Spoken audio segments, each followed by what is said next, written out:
2014년 봄에 결혼해서 돌진한 아기도 있는 20대 후반 엄마예요. 아기가 태어나고 생활비가 많이 늘었어요. 전 항공승무원인데 출산휴가로 쉬고 있어서 남편이 생활비를 법니다. 출산 후부터 시댁이나 친정에서 달마다 생활비를 보내주셔서 생활에는 지장 없이 지냅니다. 그런데 아기가 태어나고 나서 그 다음 달인가부터 남편의 통장에서 한 달에 50만원 혹은 100만원까지 빠져나가더군요. 처음에는 이 돈이 무슨 돈이냐 물으니 남편이 사남매인데 올해부터 돈을 모아서 후에 시부모님 여행 보내드리거나 더 후에는 공기 좋은 곳에 집이라도 구해드리자고 하여 모으는 돈이랍니다. 평소 남편이 시부모님이나 저희 부모님께도 너무너무 잘하는 사람이라 그냥 그런 줄만 알고 있었습니다. 그렇게 저는 반년이 넘게 남편에게 속고 있었던 거죠. 얼마 전 저희 집에 아주버님이 오셨어요. 모두 시부모님을 위해 돈을 모으신다 하셔서 아버님 어머님은 좋으시겠어요. 요새는 모두 자기들 돈 쓰기 바쁜데 아들들이랑 딸이 이렇게 돈도 모으시고 하니 저보고 무슨 소리냐며 남편이 그러더냐고. 올해는 서로가 힘들 것 같으니 내년부터 모으기로 했다네요. 그래서 혹시 잘못 알고 있으신 거 아니냐고.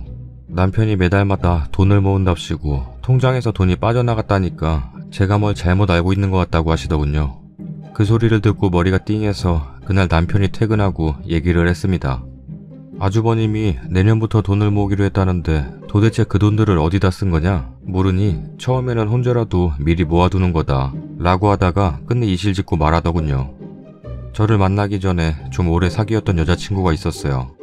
근데 그 전 여자친구가 10개월 전 교통사고를 당해 뇌손상을 입어 식물인간이 되었고 편하지 않은 마음에 전 여자친구 부모님께 조금이라도 부담을 덜으시라고 매달 돈을 드린 거라고. 이게 말이나 되나요?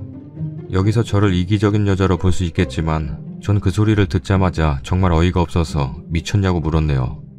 전 아기를 낳고 친정이나 시댁에서 생활비를 보내주셔도 필요한 만큼만 딱 쓰고 모아두는 편입니다. 우리 가족이 삼성가처럼 부유하다면 괜찮았겠죠. 그런데 더 빠르게 커갈 아이를 위해서라면 한 푼이라도 모아야 하는 시점에 10개월 동안 무려 몇백만원? 아니 1000만원이 될지도 모르죠. 그 돈을 저에게 감쪽같이 속이며 가족도 아닌 전 여자친구 부모님께 드리다니요. 정말 미친 거 아닌가요? 그 소리를 듣고 남편에게 있는 대로 실망을 했습니다. 남편과는 그 일 이후로 말을 안 했어요. 처음엔 미안하다더니 지금 와서는 그게 그렇게도 싫으냐, 불쌍하지도 않냐 그러며 적반하장으로 저에게 뭐라고 하네요. 제가 예민한 건가요? 절대 남편이 전 여자친구를 도와줘서가 아니에요. 과거에 연연하지 않는 편이라 남편이 전에 누구를 만났는지 상관없어요. 근데 도와주는 것도 때와 상황이 있는 거 아닌가요? 저도 그 여자친구가 안쓰럽긴 마찬가지고 위에서 말했듯이 저런 상황에 삼성가처럼 부유했더라면 도와줬을 거예요. 지금은 제가 잔인한 건지 그런 생각이 들지 않네요. 절 속이고 몇백을 전 여자친구의 부모님께 드렸던 행동도 마음에 안 들고 적반하장의 태도도 정말 싫어요. 이혼도 홧김에 생각해봤지만 저희 애기 때문에 그런 생각이 나도 뿌리치고 있습니다. 제가 이상한 건가요? 댓글입니다. 병원비가 아니라 이혼한 부인 위자료나 애 양육비 아니에요? 그 돈이 정말 병원비가 맞는지부터 확인해보셔야 할 것 같은데요. 그걸 믿으세요? 전 여친이 식물인간? 멀쩡하게 걸어다니면서 떡치는 사이일 듯. 후기입니다. 조언이라도 얻을까 싶어 쓴 글에 많은 분들의 격려 혹은 충고까지 너무 감사합니다. 몇몇 분들이 후기를 원하시길래 후기는 아니지만 추가로 씁니다. 저는 어렸을 때부터 4명의 오빠 밑에서 쉽사리 말에 공주처럼 자랐기에 순진하다 못해 세상 물정을 몰랐던 제 탓도 있습니다. 양육비까지는 미처 생각하지 못했는데 배댓을 보고 뒤통수를 한 대 후려맞은 것 같더군요. 아침 일찍 많은 댓글들을 보고 뼈저리게 많은 것을 느꼈습니다. 제가 바보 같았으며 정말 멍청할 정도로 순진한 거구나. 아침에 남편이 출근할 때 말했습니다. 저도 한번 그 전 여자친구의 병원에 가고 싶다고요. 그랬더니 왜 가고 싶으냐 묻길래 직설적으로 말했습니다. 식물인간인지 아닌지 정말 안타까운 마음에 돈을 보낸 게 확실한지 확인하고 싶다고요. 그랬더니 지금 자기를 의심하는 거냐면서 화를 내길래 저도 의심이 된다고 그 여자의 부모님 번호를 주던가 절 병원에 데려가라고 했습니다. 그러니 화를 내며 일찍 나가더군요. 설마 양육비겠어 하는 생각으로 물었는데 매달마다 빠져가는 일정 내용이며 많은 분들의 댓글, 남편의 행동을 보니 더 의심이 가더라고요.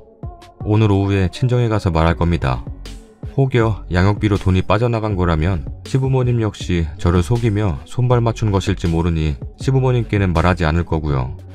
친정부모님께 말씀드린 후 흥신소라도 알아보던가 댓글대로 통화내 여기며 있는 방법 다 써서 뒷조사할 생각입니다. 대학 시절과 항공 승무원을 하며 괜찮은 남자들을 많이 만나보았는데 남편에게 제가 빠져 결혼한 게 후회가 됩니다. 누구 말대로 30 넘어서 정말 좋은 남자 만나 결혼할 걸 그랬어요. 추가 글을 또 쓸지는 모르겠다만 뭐든 밝혀지면 이혼을 할 생각 중입니다. 애기한테 제일 미안하지만 애기를 위해 제가 희생하기엔 희생한 것 치고는 애기나 저에게 좋을 게 하나도 없어 보이더군요. 그래서 이혼을 생각 중입니다. 나중에라도 지금보다 사건이 좋던 나쁘던 정리되면 추가글 올리겠습니다. 감사합니다. 며칠 뒤 모두가 바라시던 추가글이에요. 우선 결론을 말하자면 남편이 이실직고 말했습니다. 양육비가 맞다네요. 며칠 전 추가글을 올리고 오후에 애기 데리고 친정에 갔습니다. 부모님께 말씀드리니 당장 남편을 데려오라며 소리를 치셨지만 제가 말렸고요. 엄마께서 흥신소는 시간을 끌며 돈만 바란다며 극구 말리셨습니다. 남편에게 전화해 말했습니다. 병원에 들어간 돈이라면 당당히 병원 이름과 그 여자의 이름을 대라고요. 전화로 물어보면 알 수 있는 걸 왜 말을 안 해주냐니까 자신을 의심하는 그 태도가 싫다며 말을 돌리길래 소리를 지르며 말했습니다. 의심하게 먼저 만들지 않았냐고, 그 여자의 부모 번호라도 대라고, 부부 사이에 신뢰가 없어져 난 같이 살 자신이 없다고, 마지막 기회라고 말하니 이혼이라도 할 거냐고 묻더군요. 그래서 그렇다니까 웃기게도 우리 애기는 어쩌냐며 발목을 붙잡는 듯이 말하더군요. 정말 웃겨서 이혼하기 싫거든 당장 통화 목록 내역이랑 그 병원 이름, 전 여자친구의 이름까지 싹 다 적어 친정으로 갖고 오라고 했습니다. 처음엔 그러지 말라며 굳이 이렇게까지 해야 하냐며 아주 불쌍한 척을 하길래 잔말마고 법원 가기 싫으면 내일까지 갖고 오라니까 대답은 넙죽하더군요. 근데 28일이 되었는데도 아무런 연락이 없더군요. 그날 하루 종일 연락을 기다렸는데 소식이 없길래 어제 29일 날 전화를 했습니다. 자기가 바빠서 그랬다, 미안하다 핑계를 대길래 우선 만나서 얘기하자 하니 자기가 친정집 쪽으로 오겠다길래 어제 만났습니다. 아파트 단지에 있는 카페에 갔는데 그 옆이 대리점이었습니다. 당장 가서 뽑아오라니 손을 잡고 미안하다고만 연신 말하길래 뭐가 미안하냐니까 계속 병원비 타령만 하더군요. 총 얼마를 썼냐니까 제가 알고 있는 것보다 훨씬 더 많이 썼더군요. 통장이 하나 더 있었답니다. 통장 하나는 제가 관리하고 있는 남편 통장이고 하나는 저 몰래 또 만들어서 쓰는 통장이요. 총 1,500만원은 썼답니다. 계좌이체를 해준 것도 있고 저 몰래 다른 통장에서 현금으로 몇백씩 갖다 준 적도 있답니다. 정말 어이가 없어서 말도 안 나오더군요. 알았으니 그 부모 번호라도 대라니까 계속 알려주지 않았고 자기가 잘못했으니 그만하자는 둥 말을 돌리길래 핸드폰을 급기야 뺐으니 힘으로 절 강압하며 다시 뺐더군요. 그러기를 카페에서 몇십 분 반복했던 것 같습니다. 결국 제가 이혼을 하자고 말도장을 찍으니 계속 미안하다고 무릎까지 꿀을 끼세길래 단판 지었어요. 혹시 양육비냐고, 저 몰래 아이가 있냐고요. 그러니 그게 무슨 말이냐며 당황하길래 남편을 떠보는 심정으로 말했어요. 매월 빠져나가는 비용하며 태도까지 애가 있다 해도 이상하지 않다고. 난 여기서 다 말하지 않으면 무슨 수를 써서라도 그 여자나 여자의 부모 연락처까지 싹 다 알아낸 뒤 그때는 어떻게 될지 모른다고요. 아무 말 못하길래 정말 양육비인가 싶어 계속 물어보니 처음엔 부정하다가 자기도 이젠 무리인지 말하더군요. 제가 임신했을 때 남편이 1시간 정도 거리에 고등학교 동창회를 간 적이 있었어요. 그때 전 여자친구가 아닌 고등학교 동창인 여자와 잤답니다. 저에게는 그날 남자 동창을 바꿔주며 운전하긴 무리인 것 같다며 형수님 걱정 마십시오. 저희 집에서 잘 재우고 내일 보내겠습니다. 하길래 그런 줄 알았는데 모텔에 갔답니다. 임신한 뒤 욕구를 풀지 못해 술김에 그 여자와 관계를 했는데 여자가 울며 불며 임신이라고 책임지라고 했답니다. 남편이 첫남자라고요. 자기는 절대 지우지 않겠다고 하면서 자기는 이미 아기가 있고 가정이 있다고 말하며 애원까지 했지만 절대로 아기를 지우지 않겠다고 하여 자기도 어쩔 수 없다고 하더군요. 임신한 뒤 그 여자와 자주 만나며 심지어는 산부인과까지 같이 가주었고 계속 만나다 보니 호감까지 생겼답니다. 제가 출산한 다음 달 그 여자 역시 출산을 했고 그때부터 양육비를 준 것이라고 하네요. 결론은 저와 제 애기한테 너무 미안하다고 병원비라고 거짓말치고 외도한 것도 미안하다며 양육비 문제는 자기가 해결할 테니 자기를 한 번만 용서해달라고 빌더군요. 얘기를 듣고 뺨을 때리며 그 카페에 있던 주위 사람들에게 이 남자 2집 살림하네요 라고 말하고 카페를 나왔습니다. 아빠가 뒤따라 나와 계셨는지 카페 앞에서 기다리고 계시더라고요. 남편이 따라 나와 미안하다고 연신 말하는 거 아빠가 온갖 욕을 하며 절 데리고 집에 가셨어요. 집에 와 시댁에 전화해 말했습니다. 그 사람 외도해서 애도 있다는데 아셨냐고요. 모르셨는지 남편에게 전화를 해보겠다고 끊으셨는데 바로 전화가 와서는 아가, 미안하다. 철없는 아들 잘못이다. 우리들은 모르고 있었다. 한 번만 용서해줘라. 우리들이 더 잘해줄게. 하시는데 저에게 충분히 잘해주셨지만 죄송하다고 이혼소송 걸겠다며 전화를 끊었어요. 남편에게는 변호사도 1,500만원 들여서 엘리트로 모시라고 전화했고요. 이혼소송 걸 겁니다. 시댁이며 남편에게 계속 전화랑 문자가 오는데 다 무시하고 있고요. 조만간 그 잘난 동창년도 볼 생각입니다. 저와 제 애기에게 상처 준 년놈들 결코 행복하게 두진 않을 거예요. 한 해 올리지 않았다면 참 알다가도 모르겠네요. 어떻게 됐을지. 여러모로 글 읽어주시며 충고와 격려해주신 분들 감사합니다. 며칠 뒤 자작이라는 얘기가 종종 있어서 쓸게요.